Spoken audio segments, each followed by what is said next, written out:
സ്വാഗതം. അപ്പൊ നമ്മളിന്ന് പ്രധാനമായിട്ടും ഡിസ്കസ് ചെയ്യാനായിട്ട് പോകുന്നത് ഹ്യൂമനിസ്റ്റിക് അപ്രോച്ചസിനെ കുറിച്ചിട്ടാണ്. അപ്പം എന്താണ് ഹ്യൂമനിസ്റ്റിക് അപ്രോച്ച് എന്നുള്ളത് നമുക്ക് മനസ്സിലായിട്ടുണ്ടാവും. ഞാൻ ആദ്യത്തെ ക്ലാസ്സുകളിൽ അതിനെ കുറിച്ചിട്ട് എക്സ്പ്ലെയിൻ ചെയ്തിട്ടുണ്ടായിരുന്നു. എന്താണ് ഹ്യൂമനിസ്റ്റിക് അപ്രോച്ച് എന്നുള്ളത് ഓർമ്മയുണ്ടോ ആർക്കെങ്കിലും? എന്താണ് ആ ഹ്യൂമനിസ്റ്റിക് അപ്രോച്ചിനെ കുറിച്ചിട്ട് അവിടെ നമ്മൾ പറഞ്ഞിട്ടുള്ളത് ഒന്ന് ഓർത്ത് നോക്കൂ. അതായത് ഹ്യൂമനിസ്റ്റിക് അപ്രോച്ച് എന്ന് പറയുമ്പോൾ അതിൽ നമുക്ക് രണ്ട് സൈക്കോളജിസ്റ്റിന്റെ കാര്യങ്ങളാണ് നമ്മളിവിടെ പഠിക്കുന്നത്. ഒന്ന് എബ്രഹാം മാസ്ലോ, അതുപോലെ തന്നെ നെക്സ്റ്റ് നമ്മളുടെ കാൾ റോജേഴ്സിന്റെ തിയറി. ഈ രണ്ട് കാര്യങ്ങളാണ് നമ്മൾ ഹ്യൂമനിസ്റ്റിക് അപ്രോച്ചസിനകത്ത് പ്രധാനമായിട്ടും പഠിക്കുന്നത്. അപ്പം ഇതിൽ ഹ്യൂമനിസ്റ്റിക് അപ്രോച്ച് എന്ന് പറയുമ്പം ആ വേടിയിൽ നിന്ന് തന്നെ നമുക്ക് കുറച്ച് കാര്യങ്ങൾ മനസ്സിലായിട്ടുണ്ടാവും. എന്താണ്, അതായത് മനുഷ്യന് ഭയങ്കര പ്രതീക്ഷകൾ കൊണ്ടുള്ള ഒരു തിയറിയാണ് ഈ ഒരു ഹ്യൂമനിസ്റ്റിക് അപ്രോച്ച് എന്ന് പറഞ്ഞിട്ടുള്ളത്, അല്ലെ? അതായത് എന്താ പറയുക, ഒരു വ്യക്തിയെ മുഴുവനായിട്ട് പഠിക്കാൻ വേണ്ടിയിട്ടുള്ള ഒരു സൈക്കോളജിക്കൽ പെർസ്പെക്റ്റീവ് ആണ് ഹ്യൂമനിസ്റ്റിക് അപ്രോച്ച് നമുക്ക് പറയാം. ഒരു വ്യക്തിയെ മുഴുവനായിട്ട് പഠിക്കാൻ വേണ്ടിയിട്ടുള്ള ഒരു എന്താ പറയാ, ഒരു സൈക്കോളജിക്കൽ അപ്രോച്ച് എന്ന് പറയാം ഈ ഒരു ഹ്യൂമനിസ്റ്റിക് തിയറികളാണ് നമുക്ക്. ഓക്കെ, ഇവിടെ എന്ന് പറയുമ്പോൾ ശരിക്കും പറഞ്ഞു കഴിഞ്ഞാൽ മനുഷ്യന്റെ ഉള്ള ഒരുപാട് പ്രതീക്ഷകൾ ഉണ്ട്, അല്ലെ? നമുക്ക് വളരണം, അതുപോലെ തന്നെ നമുക്ക് നമ്മളുടെ പൊട്ടൻഷ്യലിന്റെ ഏറ്റവും എന്താ പറയാ ഹയസ്റ്റ് ലെവലിൽ എത്തണം. അങ്ങനത്തെ ചിന്തകളൊക്കെ എല്ലാ മനുഷ്യരുടെ ഉള്ളിലുണ്ട്, അല്ലെ? നമുക്ക് വലുതാണ്, നമുക്ക് വളരണം, കുറെ കാര്യങ്ങൾ ചെയ്യണം. അതുപോലെ എല്ലാ വ്യക്തികൾക്കുള്ള ആഗ്രഹങ്ങൾ തന്നെയാണുള്ളത്, അല്ലെ? എല്ലാ വ്യക്തികൾക്കും വളരാനുള്ള ഒരു ആഗ്രഹമുണ്ട്, അല്ലെ? അതുപോലെ തന്നെ അവരുടെ പൊട്ടൻഷ്യലിന്റെ ഏറ്റവും ഹയസ്റ്റ് ലെവലിൽ എത്താനുള്ള ഒരു ആവേശം, അതും എന്തുണ്ട്, എല്ലാ വ്യക്തികളുടെ ഉള്ളിലും ഉണ്ട്, അല്ലെ? അപ്പൊ ഇതിനെയൊക്കെ അടിസ്ഥാനപ്പെടുത്തിയിട്ടാണ് ഈ ഒരു തിയറി കൊണ്ടുവന്നിട്ടുള്ളത്. ഏതാണ്? നമ്മളുടെ ഹ്യൂമനിസ്റ്റിക് സൈക്കോളജി. ഹ്യൂമനിസ്റ്റിക് സൈക്കോളജി എന്ന് പറഞ്ഞാൽ എന്താ? It's a perspective that emphasise looking at the whole person and the uniqueness of each individual. Humanistic psychology begins with the existential assumptions that the people have free will and are motivated to achieve their potential and self-actualize. അല്ലെ? എല്ലാ വ്യക്തിയുടെ ഉള്ളിലുള്ള ആഗ്രഹങ്ങളാണ് നമുക്ക് കുറെ കാര്യങ്ങൾ ചെയ്യണം, അതുപോലെ തന്നെ നമുക്ക് സ്വന്തമായിട്ട് നമുക്ക് എല്ലാ കാര്യങ്ങളും ചെയ്ത് നമുക്ക് സെൽഫ് ആക്ച്വലൈസേഷൻ ലെവലിൽ എത്തണം, നമ്മളെ പൊട്ടൻഷ്യലിന്റെ ഏറ്റവും ഹയസ്റ്റ് ലെവലിൽ എത്തണം, നമുക്ക് പറ്റാവുന്ന കാര്യങ്ങളെല്ലാം ചെയ്യണം, അല്ലെ? നല്ല രീതിയിൽ നമുക്ക് വളരണം എന്ന് പറഞ്ഞിട്ടുണ്ടെങ്കിൽ എല്ലാ കാര്യങ്ങളും ചെയ്തുകൊണ്ട്, അല്ലെ? ഇതൊക്കെ എല്ലാ മനുഷ്യന്റെ ഉള്ളിലുള്ള ഒരു ആഗ്രഹമാണ്. അപ്പൊ ഒരു വ്യക്തിനെ മുഴുവനായിട്ട് പഠിക്കാൻ വേണ്ടിയിട്ടുള്ള ഒരു സൈക്കോളജിക്കൽ പെർസ്പെക്റ്റീവിനെയാണ് നമ്മൾ എന്ത് പറയുന്നത്, ഈ ഹ്യൂമനിസ്റ്റിക് പെർസ്പെക്റ്റീവ് എന്നതിൽ ഉൾപ്പെടുത്തിയിരിക്കുന്നത്, അല്ലെങ്കിൽ ഹ്യൂമനിസ്റ്റിക് അപ്രോച്ചസ് എന്ന് പറയുന്നതിൽ ഉൾപ്പെടുത്തിയിരിക്കുന്നത്. ഇതില് ഏറ്റവും ഫസ്റ്റ് വൺ നമ്മൾ ഡിസ്കസ് ചെയ്യുന്നത് മാസ്ലോന്റെ ഹൈറാർക്കിയൽ നീഡ്, അല്ലെങ്കിൽ മാസ്ലോന്റെ ഹൈറാർക്കി ഓഫ് നീഡ്സ് തിയറിയാണ്. ഓക്കെ, അതില് മാസ്ലോ എന്താണ് പറഞ്ഞു വെച്ചിരിക്കുന്നത് നോക്കാം. എബ്രഹാം മാസ്ലോ എന്ന് പറയുന്നത് ഒരു അമേരിക്കൻ സൈക്കോളജിസ്റ്റ് ആണ്. അദ്ദേഹം പ്രൊപ്പോസ് ചെയ്തിരിക്കുന്നത് ഒരു ഹൈറാർക്കി ഓഫ് ഹ്യൂമൻ നീഡ്സ് ആണ്. ഓക്കെ, മാസ്ലോ ഡിസ്ക്രൈബ് ചെയ്യുന്നത് എന്താണ്? Maslow described a pattern through which human motivations generally move, meaning that in order of motivation to occur at the next level, each level must be satisfied within the individuals themselves. അതായത് ഇത്രയേ ഉള്ളൂ, മനുഷ്യർക്ക് ഓരോ സ്റ്റേജിലും എന്തുണ്ടായിരിക്കും, ഓരോ needs ഉണ്ടായിരിക്കും. ആ needs satisfy ചെയ്ത് കഴിഞ്ഞാൽ അടുത്ത നീഡിലേക്ക് പോവാം. ഓക്കെ, അങ്ങനെ നോക്കുമ്പം ഏറ്റവും താഴെയുള്ള നീഡാണ് എന്ത്? മാസ്ലോന്റെ നമ്മൾ കണ്ടു, ആ ട്രയാങ്കിൾ കണ്ടു. അതിൽ ഏറ്റവും താഴെയുള്ളത് എന്താണ്? ലോവസ്റ്റ് ലെവൽ എന്ന് പറയുന്നത് ഫിസിയോളജിക്കൽ നീഡാണ്. Next level safety and security, third one love and belonging, then self esteem, then ഏറ്റവും ഹയസ്റ്റ് ലെവലാണ് എന്ത്? സെൽഫ് ആക്ച്വലൈസേഷൻ ലെവൽ എന്ന് പറഞ്ഞിട്ടുള്ളത്. ഓക്കെ, അപ്പം ഈ ഒരു സെൽഫ് ആക്ച്വലൈസേഷൻ തിയറി അല്ലെങ്കിൽ ഹൈറാർക്കി ഓഫ് നീഡ്സ് പ്രൊപ്പോസ് ചെയ്തിട്ടുള്ള സയന്റിസ്റ്റ് ആണ് എബ്രഹാം മാസ്ലോ. ഓക്കെ, അപ്പം ഇദ്ദേഹം പറഞ്ഞിട്ടുള്ളത് എന്താണ്? നമുക്ക് ലോവസ്റ്റ് നീഡ്സ് സാറ്റിസ്ഫൈ ചെയ്തിട്ട് മാത്രമാണ് നമുക്ക് ഒരു ഹയർ ഓർഡർ നീഡിലേക്ക് നമുക്ക് എത്താൻ പറ്റുള്ളൂ.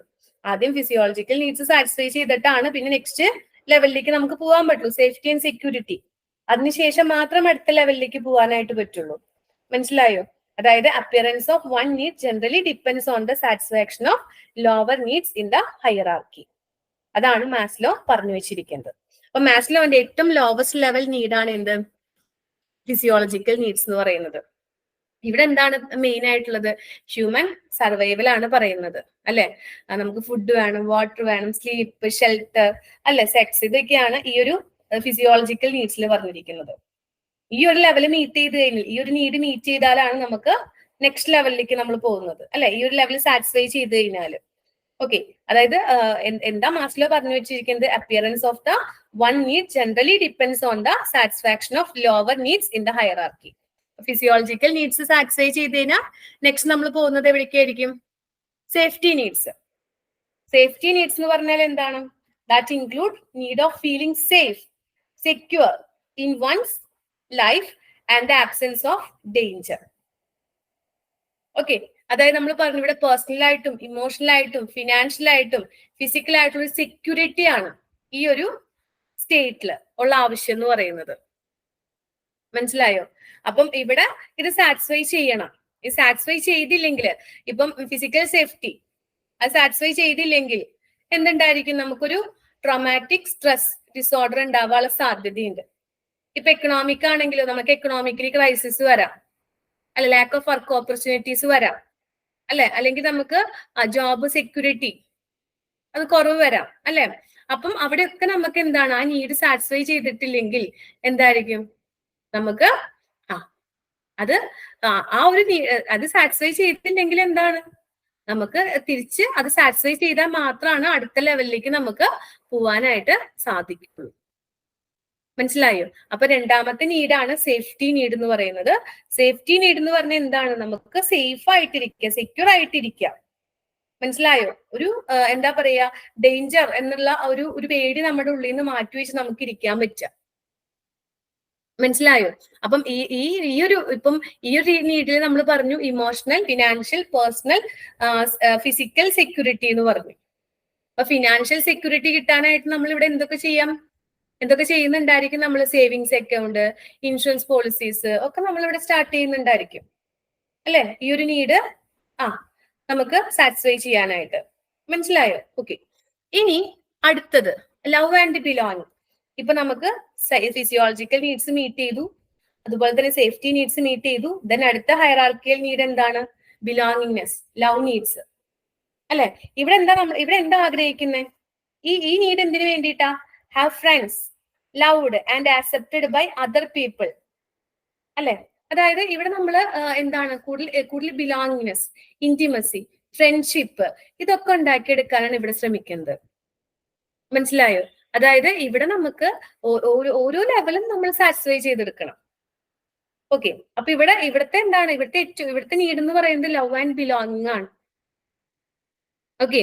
ഇവിടെ ലവ് ആൻഡ് ബിലോങ്ങിങ് ആണ് ഇവിടുത്തെ നീഡ് എന്ന് പറയുന്നത്. ഈ ഓരോ നീഡും ഇപ്പം ഈ ഒരു ലെവലിൽ നമുക്ക് അത് സാറ്റിസ്ഫൈ ചെയ്യാൻ പറ്റിയില്ലെങ്കിൽ അത് അഡ്വേഴ്സ് ഇഫക്റ്റ് ആയിട്ട് മാറും. മനസ്സിലായോ?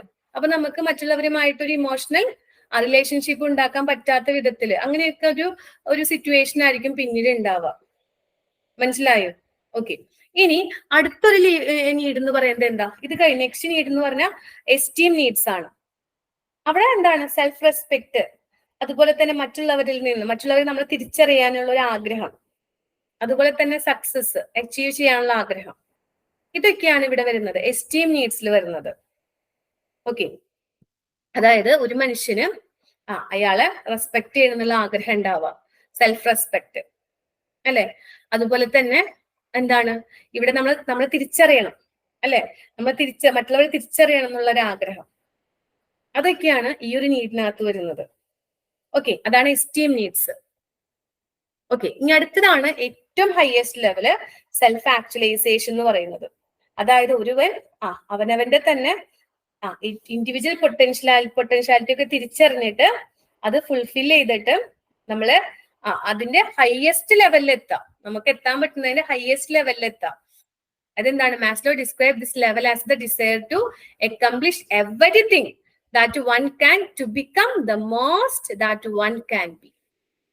അതാണ് എന്ത്? സെൽഫ് ആക്ച്വലൈസേഷൻ ലെവൽ എന്ന് പറയുന്നത്. അതായത് നമ്മളിലുള്ള എല്ലാ ടാലന്റ്, എല്ലാ പൊട്ടൻഷ്യാലിറ്റീസിന്റെ എന്താ പറയാ ഹയസ്റ്റ് ലെവലിൽ നമ്മൾ അച്ചീവ് ചെയ്യാം. അതാണ് ഈ ഒരു ലെവല് സെൽഫ് ആക്ച്വലൈസേഷൻ എന്ന് പറഞ്ഞിട്ടുള്ളത്. അപ്പൊ ഇവിടെ നമ്മൾ കണ്ടത് മാസ്ലോയുടെ ഹ്യൂമനിസ്റ്റിക് അപ്രോച്ച് ആണ്. അതിൽ ഹയറാർക്കി ഓഫ് നീഡ്സ് ആണ്. ഓക്കെ. അപ്പം ഇവിടെ നമ്മൾ കുറെ നീഡുകളെ കുറിച്ച് പറഞ്ഞു. ഏറ്റവും lowest level physiological, then safety, love belong, esteem, self actualisation. നമ്മൾ പറഞ്ഞു ലോവർ നീഡുകൾ സാറ്റിസ്ഫൈ ചെയ്താലാണ് നമുക്ക് ഹയർ നീഡിലേക്ക് പോകാനായിട്ട് പറ്റുള്ളൂ, അല്ലെ? ഓക്കെ, അതായത് appearance of one need generally depends on the satisfaction of lower needs in the hierarchy. ഈ ഒരു ഹയറാർക്കി ഓഫ് നീഡ്സ് അല്ലെങ്കിൽ സെൽഫ് ആക്ച്വലൈസേഷൻ തിയറി പ്രൊപ്പോസ് ചെയ്തിട്ടുള്ളത് ആരാണ്? എബ്രഹാം മാസ്ലോ ആണ്. ഈ ഓർഡർ നമുക്ക് കൃത്യമായിട്ട് അറിഞ്ഞിരിക്കണം കേട്ടോ, ഇതിന് ക്വസ്റ്റ്യൻസ് വരും. ഓക്കെ, ദെൻ ഇതുപോലെ തന്നെ ഹ്യൂമനിസ്റ്റിക് അപ്രോച്ച്, അടുത്ത ആളാണ് ആര്? Call Rogers. Humanistic approach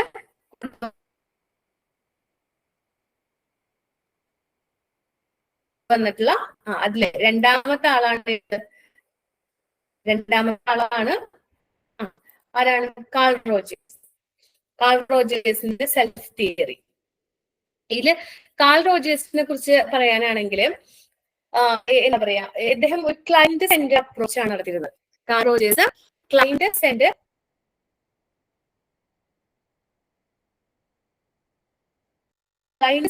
approach ആണ് നടത്തിയിരുന്നത്. Client centred approach. ഒരു വേർഡ് ശ്രദ്ധിക്കുക, client centred approach, client centred approach, client centred approach. Okay, client centred approach ശ്രദ്ധിക്കാം. അതുപോലെ തന്നെ എന്താ പറയാ, പിന്നെന്താണ്, he identify healthy personality as the fully functioning person. Okay, healthy personality എന്ന് പറയുന്നത് എന്താണ്? As the fully functioning person എന്നാണ് അദ്ദേഹം പറഞ്ഞിട്ടുള്ളത്. അതുപോലെ തന്നെ അദ്ദേഹം പറഞ്ഞത് എന്താണ്? അതായത് നമ്മൾ എപ്പോഴും, അതായത് ക്ലയന്റ് സെന്റേഡ് ആയിട്ടാണ് അദ്ദേഹത്തിന്റെ ആ ഒരു എന്താ പറയാ, ഒരു ട്രീറ്റ്മെന്റിനെ പറയുന്നത് എന്താണ്? ക്ലയന്റ് സെന്റേഡ് അപ്രോച്ച് എന്നാണ് പറയുന്നത്. അത് എപ്പോഴും ചോദിക്കൂ കേട്ടോ, ക്ലയന്റ് സെന്റേഡ് അപ്രോച്ച് എന്നാണ് പറയുന്നത്. ഓക്കെ, അപ്പം ഇതില് അദ്ദേഹം പ്രാധാന്യം കൊടുത്തിട്ടുള്ളത് രണ്ട് കാര്യങ്ങളാണ്. ഒന്ന് organism and the self. Organism and the self. Organism and the self.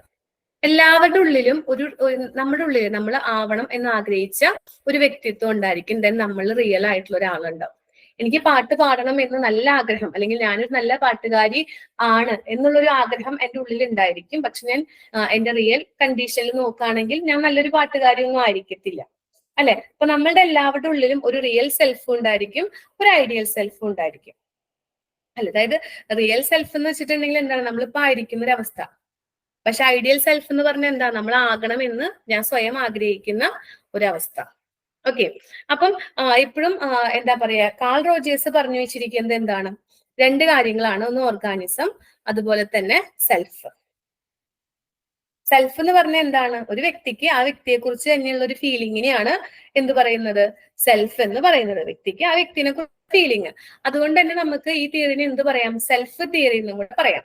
ഈ തിയറിനെ പറയുന്ന വേറൊരു പേരാണ് എന്ത്? Self theory. സെൽഫ് തിയറി എന്നും കൂടെ പറയാം കേട്ടോ. കാൾ റോജേഴ്സിന്റെ തിയറിനെ പറയുന്ന വേറൊരു പേരാണ് self theory. Okay, self theory എന്നും കൂടെ പറയാം. ഇനി നമ്മൾ പറഞ്ഞു സെൽഫ് രണ്ട് തരത്തിലാണ്. റിയൽ സെൽഫും ഉണ്ട്, ഐഡിയൽ സെൽഫും ഉണ്ട്. റിയൽ സെൽഫ് എന്ന് പറയുമ്പോൾ നമ്മുടെ എക്സ്പീരിയൻസ് കൊണ്ട് നമ്മളായിരിക്കുന്ന ഒരു അവസ്ഥ. ഐഡിയൽ സെൽഫ് എന്ന് പറഞ്ഞാൽ എന്താണ്? ഞാൻ എന്താണോ ആകാൻ ആഗ്രഹിച്ചത് ആ ഒരു അവസ്ഥേനെയാണ് നമ്മൾ എന്ത് പറയുന്നത്? ഐഡിയൽ സെൽഫ് എന്ന് പറയുന്നത്. ഓക്കെ, ഇനി ഓർഗാനിസം എന്താണ്? ഓർഗാനിസം എന്ന് പറഞ്ഞാൽ it represent the totality of one's experience, both conscious and unconscious. ഒരാളുടെ കോൺഷ്യസും അൺകോൺഷ്യസും ആയിട്ടുള്ള എല്ലാ എക്സ്പീരിയൻസും, അതായത് വ്യത്യസ്ത ടൈമില് അയാൾക്ക് കിട്ടിയിട്ടുള്ള കോൺഷ്യസ് ആയിട്ടും അൺകോൺഷ്യസ് ആയിട്ടുള്ള എല്ലാ എക്സ്പീരിയൻസിനെയാണ് ഓർഗാനിസം എന്ന് പറയുന്നത്. അപ്പൊ കാൾ റോജേഴ്സിന്റെ നമ്മൾ നോക്കാം. അത് അദ്ദേഹം ഒരു ക്ലിനിക്കൽ സൈക്കോളജിസ്റ്റ് ആണ്, അല്ല ക്ലിനിക്കൽ സൈക്കോളജിസ്റ്റ് ആണ് അദ്ദേഹം. അതുപോലെ തന്നെ അദ്ദേഹം ഡെവലപ്പ് ചെയ്തിട്ടുള്ള ഒരു തിയറി എന്ന് പറയുന്നത് ക്ലയന്റ് സെന്റേഡ് തെറാപ്പിയാണ് അദ്ദേഹം ഡെവലപ്പ് ചെയ്തിട്ടുള്ളത്. ദെൻ അദ്ദേഹത്തിന്റെ രണ്ട് മെയിൻ ആയിട്ടുള്ള കോൺസെപ്റ്റുകളാണ്, അതായത് പേഴ്സണൽ, അതായത് അദ്ദേഹത്തിന്റെ രണ്ട് മെയിൻ ആയിട്ടുള്ള എന്താ പറയാ ടേമുകളാണ് ഓർഗാനിസം, സെൽഫും. ഓക്കെ, അതായത് ഈ സെൽഫ് തിയറി പറയുന്നത് എന്താ വെച്ചാൽ personality is A function of interaction between two system. Okay, personality is A function of interaction between two systems. ഒന്ന് ഓർഗാനിസം, രണ്ട് സെൽഫ്. ഓർഗാനിസം എന്ന് പറഞ്ഞാൽ ഒരാൾക്ക് അയാളുടെ ജീവിതത്തിൽ പല ടൈമുകളിൽ കിട്ടിയിട്ടുള്ള കോൺഷ്യസ് ആയിട്ടും അൺകോൺഷ്യസ് ആയിട്ടുള്ള എല്ലാ എക്സ്പീരിയൻസും എന്താണ്? ഓർഗാനിസം ആണ്. സെൽഫ് എന്ന് പറഞ്ഞാൽ എന്താണ്? ഒരു വ്യക്തിക്ക് ആ വ്യക്തിയെ കുറിച്ച് തന്നെയുള്ള ഫീലിങ്സ് ആണ്. Totality of ideas, feelings and attitudes of the individual has about himself. ഒരു സെൽഫ് കോൺസെപ്റ്റ് എന്ന് പറയാം സെൽഫ് എന്ന് പറയുന്നത്. ഓക്കെ, അതിന് രണ്ട് മുഖങ്ങളുണ്ട്. റിയൽ സെൽഫും ഉണ്ട്, ഐഡിയൽ സെൽഫും ഉണ്ട്. റിയൽ സെൽഫ് എന്ന് പറഞ്ഞാൽ എന്താണ്? The real self is the self as it reality is a result of one's own experience. അവന്റെ എക്സ്പീരിയൻസ് കൊണ്ട് തന്നെ നമ്മളിപ്പോ ആയിരിക്കുന്ന ഒരു അവസ്ഥ. ഐഡിയൽ സെൽഫ് എന്ന് പറഞ്ഞാൽ എന്താണ്? ഞാൻ എന്താണോ ആവാൻ ആഗ്രഹിച്ചത് ആ ഒരു അവസ്ഥേനെയാണ് ഐഡിയൽ സെൽഫ് എന്ന് പറയുന്നത്. ഇനി എന്റെ റിയൽ സെൽഫും ഐഡിയൽ സെൽഫും തമ്മിൽ ഒരുപാട് ദൂരം ഉണ്ടെങ്കിൽ, ഒരുപാട് വ്യത്യാസം ഉണ്ടെങ്കിൽ അവിടെ എന്തുണ്ടായിരിക്കും? അവിടെ സെൽഫ് അവിടെ ഭയങ്കര പ്രശ്നമായിരിക്കും, കോൺഫ്ലിക്റ്റ് ആയിരിക്കും ഉണ്ടാവുക, അല്ലെ? അതായത് എന്റെ റിയൽ സെൽഫും ഐഡിയൽ സെൽഫും തമ്മിൽ ഒരുപാട് വ്യത്യാസം ഉണ്ട്. ഞാൻ ഇതല്ല ഉദ്ദേശിച്ചത്. ഒരുപാട് വ്യത്യാസം ഉണ്ടെങ്കിൽ അതെന്തായിരിക്കും? ഒരു പുവർലി അഡ്ജസ്റ്റഡ് പേഴ്സണാലിറ്റി ആയിരിക്കും അവിടുത്തെ ഒരു റിസൾട്ട് എന്ന് പറയുന്നത്. പക്ഷെ കുറച്ചും കൂടെ എന്റെ റിയൽ സെൽഫും ഐഡിയൽ സെൽഫും തമ്മിൽ കുറച്ചും കൂടെ ഒക്കെ ഒരു എന്താ പറയാ, ദർ ഇസ് മച്ച് ഓവർലാപ്പ് ഉണ്ടെങ്കിൽ എന്താണ്? ഒരു വെൽ അഡ്ജസ്റ്റഡ് പേഴ്സണാലിറ്റി ആയിരിക്കും എനിക്ക് ഉണ്ടാവുക. മനസ്സിലായോ? ഓക്കെ, അതാണ് ഈ കാൾ റോജേഴ്സിന്റെ പേഴ്സണാലിറ്റി തിയറിയിൽ പറയുന്നത്. ഇവിടെ കണ്ടു, ഇവിടെ ഒരുപാട് ഡിഫറൻസ് ഉണ്ട്, അല്ലെ? ഒരുപാട് ഡിഫറൻസ് ഉണ്ട്. അങ്ങനെയാണെങ്കിൽ ഇവിടെ എന്തായിരിക്കും? ഇവിടെ ഈ ഒരു സിറ്റുവേഷനിൽ എന്തായിരിക്കും? പുവർലി അഡ്ജസ്റ്റഡ് പേഴ്സണാലിറ്റി ആയിരിക്കും. Poorly adjusted personality. ദെൻ ഇവിടെയാണെങ്കിലും കുറച്ചും കൂടെ അടുത്താണ്, അല്ലെ? കുറച്ചും കൂടെ ഓവർലാപ്പ് ചെയ്തിട്ടുണ്ട്. അപ്പൊ എന്തായിരിക്കും? വെൽ അഡ്ജസ്റ്റഡ് പേഴ്സണാലിറ്റി ആയിരിക്കും. ഇതാണ് പേഴ്സണാലിറ്റി അപ്രോച്ചില്, അല്ലെങ്കിൽ നമ്മൾ അപ്രോച്ചസ് ഓഫ് പേഴ്സണാലിറ്റിയുടെ ഏറ്റവും ലാസ്റ്റ് തിയറിയാണ് നമ്മളിപ്പം ഡിസ്കസ് ചെയ്തിട്ടുള്ളത്. ഏതാണ്? Humanistic approach. അതിൽ രണ്ടുപേരെ കുറിച്ചാണ് നമ്മൾ പറഞ്ഞിട്ടുള്ളത്. എബ്രഹാം മാസ്ലോന്റെ ഹൈറാർക്കി നീഡ്സ്, അതുപോലെ തന്നെ കാൾ റോജേഴ്സിന്റെ സെൽഫ് തിയറി. ഓക്കെ, ഇപ്പൊ നിങ്ങളൊന്ന് ആലോചിച്ച് നോക്കി. ഇപ്പൊ നമ്മൾ പറഞ്ഞു ഇദ്ദേഹം ഡെവലപ്പ് ചെയ്തിട്ടുള്ള തെറാപ്പി എന്ന് പറയുന്നത് എന്താ? പേഴ്സണൽ സെന്റേർഡ് തെറാപ്പി, അല്ലെങ്കിൽ എന്താണ് ക്ലയന്റ് സെന്റേർഡ് തെറാപ്പി നമ്മൾ പറഞ്ഞു. ഇപ്പം അത് തന്നെയാണ് നമ്മൾ ഇന്നത്തെ ടീച്ചിങ്ങിൽ ഉപയോഗിക്കുന്നത്, അല്ലെ? പണ്ടത്തെ ടീച്ചിങ് എങ്ങനെയായിരുന്നു? ടീച്ചർ ഇങ്ങനെ നിന്ന് പറഞ്ഞുകൊണ്ടിരിക്കുക. ടീച്ചർ ആക്റ്റീവ് പേഴ്സണും കുട്ടികൾ പാസീവ് പേഴ്സണും. പക്ഷെ ഇന്നാണെങ്കിലോ കുട്ടികളാണ്, നമ്മൾ പറഞ്ഞല്ലോ കൺസ്ട്രക്റ്റിവിസം ആണ്, കുട്ടികളാണ് കാര്യങ്ങൾ പറയുന്നത്, അല്ലെ? കുട്ടികളാണ് ഐഡിയ ഡെവലപ്പ് ചെയ്യുന്നത്. അപ്പൊ അവിടെ കുട്ടികൾ ആക്റ്റീവ് പേഴ്സണായി, അല്ലെ? കുട്ടികളെ കൊണ്ട് കാര്യങ്ങൾ പറയിപ്പിക്കുകയാണ്, അല്ലെ? അതുപോലെ തന്നെയാണ് നിങ്ങൾ ആ ഒരു ക്ലയന്റ് സെന്റേർഡ് എന്ന് പറയുമ്പോൾ ആ ഒരു രീതിയിൽ ആലോചിക്കുക കേട്ടോ. ഓക്കെ, അതായത് ഇപ്പം നമ്മൾ ക്ലിനിക്കൽ സൈക്കോളജി ഒക്കെ എടുക്കുന്ന സമയത്ത്, ക്ലിനിക്കൽ സൈക്കോളജിസ്റ്റ് ഒക്കെ ആയിരിക്കുന്ന സമയത്ത് നമ്മൾ അങ്ങോട്ട് പറഞ്ഞു കൊടുക്കല്ല, അതായത് അവരെ കൊണ്ട് പറയിപ്പിക്കുക, കാര്യങ്ങൾ ചോദിക്കുക. ഓക്കെ, അതിനെയാണ് നമ്മൾ എന്ത് പറയുന്നത്? ക്ലയന്റ് സെന്റേർഡ് തെറാപ്പി എന്ന് പറയുന്നത് കേട്ടോ. ക്ലിയർ ആണല്ലോ? അപ്പം മാസ്ലോനെ പറയുമ്പോൾ ഹൈറാർക്കിയൽ നീഡ്സ് ഇമ്പോർട്ടന്റ് ആണ്, ഓരോ ലെവൽ ഇമ്പോർട്ടന്റ് ആണ്. ഓക്കെ, അതൊന്ന് ശ്രദ്ധിച്ചു വെക്കാം. ദെൻ നമ്മളെ കാൾ റോജേഴ്സിന്റെ തിയറിയിൽ വരുമ്പോൾ client centred, organism, self, ideal self, real self. Then അവർ തമ്മിലുള്ള ഒരു പ്യൂർലി അഡ്ജസ്റ്റഡ് പേഴ്സണാലിറ്റി എന്താണ്, വെൽ അഡ്ജസ്റ്റഡ് പേഴ്സണാലിറ്റി എന്താണ്. ഇത്രയും കാര്യങ്ങൾ മനസ്സിലാക്കി വെക്കണം. ഓക്കെ, ഇത്രയാണ്. ഇതോടുകൂടി നമ്മളുടെ പേഴ്സണാലിറ്റി തിയറീസ് കഴിയാണ്. ഇനി നമുക്ക് നെക്സ്റ്റ് ക്ലാസ്സുകളിൽ നമുക്ക് ഇതിന്റെ മെഷർമെന്റ് കാര്യങ്ങളൊക്കെ നമുക്ക് നോക്കാം. അപ്പം ഇത്രയും കാര്യങ്ങളാണ് നമുക്ക് പേഴ്സണാലിറ്റി തിയറിയിൽ പഠിക്കാനായിട്ട് ഉണ്ടായിരുന്നത്. നമ്മൾ ഒരുപാട് അപ്രോച്ചസുകൾ കണ്ടിട്ടുണ്ട് കേട്ടോ. എല്ലാം വിശദമായിട്ട് പഠിക്കണം. സൈക്കോഡൈനാമിക് അപ്രോച്ച്, അതിൽ തന്നെ 3 തിയറീസ് നമ്മൾ പഠിച്ചു. ഹ്യൂമനിസ്റ്റിക്, ട്രേറ്റ്, ടൈപ്പ്, ദെൻ ബെന്തുരയുടെ നമ്മൾ നെക്സ്റ്റ് കണ്ടിട്ടുണ്ടായിരുന്നു. എറിക്സന്റെ എന്താ പറയാ സൈക്കോ സോഷ്യൽ ഡെവലപ്മെന്റ് കണ്ടു. ദെൻ ഹ്യൂമനിസ്റ്റിക് അപ്രോച്ച് കണ്ടു. ഇത്രയും തിയറീസ് നമ്മളുടെ പേഴ്സണാലിറ്റിയുടെ ഉള്ളിൽ വരുന്നുണ്ട്. ഓക്കെ, ഇതെല്ലാം നല്ല വൃത്തിയായിട്ട് പഠിക്കുക. ഇത്രയും കാര്യങ്ങൾ നമ്മളുടെ മനസ്സിനകത്തതാണ് കേട്ടോ. Okay, thank you. പിന്നെ ഈ ബാക്കി നെക്സ്റ്റ് ക്ലാസ്സസിൽ കാണാം കേട്ടോ. ഓക്കെ.